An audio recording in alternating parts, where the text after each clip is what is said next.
Buen día, apreciado amigo, apreciado hermano oyente. Dios te bendiga en esta hora. Aquí estamos otra vez, como todos los días, para continuar con la lectura de la palabra del Señor en nuestro espacio Reavivados por su palabra. Hoy estaremos estudiando el capítulo número 10 del libro de Segunda de Samuel. Segunda de Samuel, capítulo 10. Después murió el rey de Amón, y en su lugar reinó su hijo Hanún. Y dijo David: voy a ser bondadoso con Hanún, hijo de Naas, como fue su padre conmigo. Y David le envió sus servidores a consolarlo.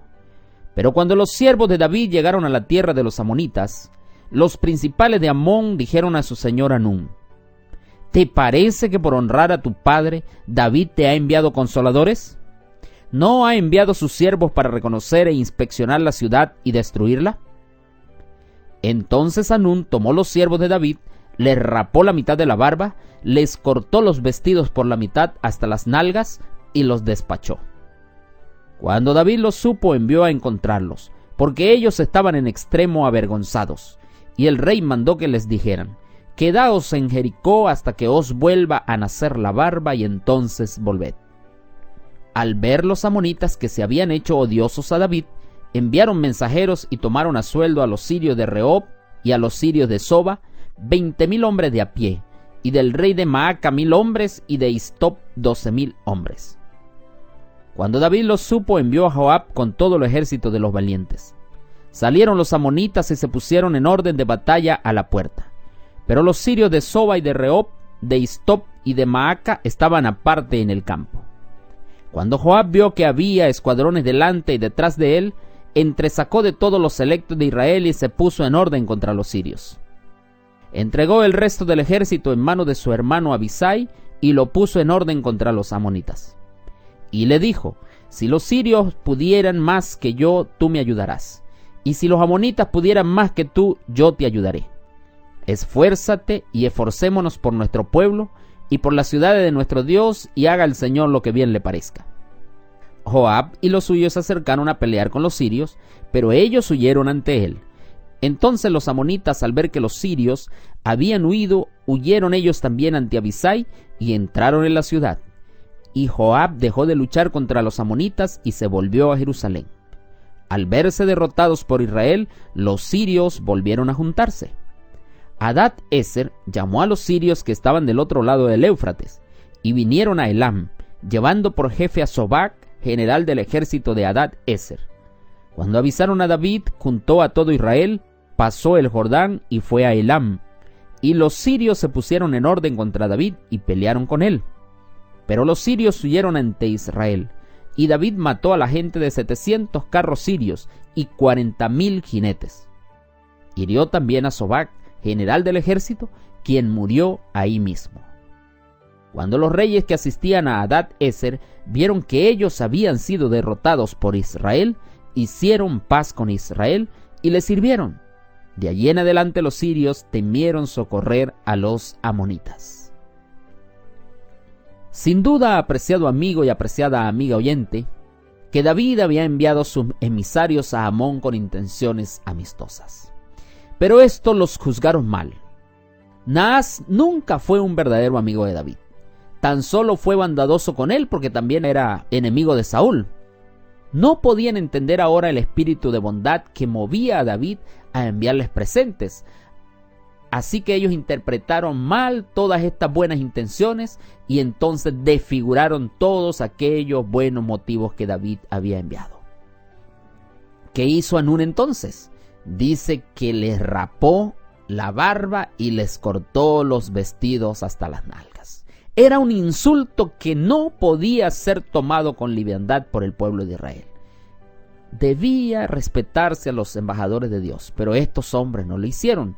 No solamente les raparon la barba, sino que les cortaron los vestidos. Y era común en el oriente el uso de mantos largos. Ese era el tipo de vestimenta que ellos usaban. Así que cortarle la mitad del vestido hasta las nalgas era exponerlos a la vergüenza y al ridículo, y era un insulto tan grande como el mismo insulto de haberles cortado la barba. Así que este ultraje de estos embajadores de David no podía quedarse en alto. David le dijo: bueno, quédense en Jericó, porque la barba era considerada como un signo de dignidad. Hasta que les crezca la barba, quédense allí. Ahora, dice el versículo 6 que cuando estos amonitas sintieron que se habían hecho odiosos a David, entonces empezaron a tomar a sueldo a sirios, a hombres de Maaca y a hombres armados de todos los lugares. Y llegaron a tener 33,000 hombres a sueldo para atacar a David. Dice el versículo 12 que se levantó y dijo: esfuérzate y esforcémonos por nuestro pueblo y por la ciudad de nuestro Dios, y haga el Señor lo que bien les parezca. Era una situación en la que había que actuar, no podían quedarse tranquilos, porque se trataba de la causa del Señor. Israel era el pueblo de Dios y Palestina era la tierra de Dios. Esta era la tierra que Dios le había prometido a los padres, a los antiguos, que le iba a dar al pueblo de Israel. Así que ellos tenían que pelear esa batalla y tener que pelear esa guerra. Y allí el versículo 17 dice que David reunió entonces a todo Israel. Y esta precisamente fue la crisis más grave del reinado de David, porque allí él estaba en peligro de ser destruido. Satanás estaba influyendo en todas aquellas naciones circunvecinas para que atacaran a Israel y lo destruyeran. Para hacer frente entonces a todo esto, David en persona comandó las tropas y reunió a toda la fuerza de la nación para ir en contra de estos pueblos. Y fue una derrota tan aplastante de la cual los enemigos de David no pudieron recobrarse más durante todo el resto del reinado del rey David, ni siquiera durante el reinado de Salomón. Dice el comentario bíblico que David tuvo éxito porque confió en un poder superior al humano. Amón había buscado la ayuda de Siria, pero David había buscado la ayuda de Dios.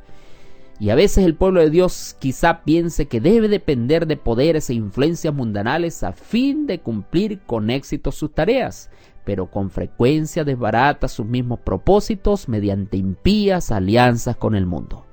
Cuando Israel al principio hizo frente a la gran coalición de poderes alineados contra él, muchos se llenaron de temor, pero cuando terminó el conflicto, los enemigos de Israel eran los que tenían razón para temer.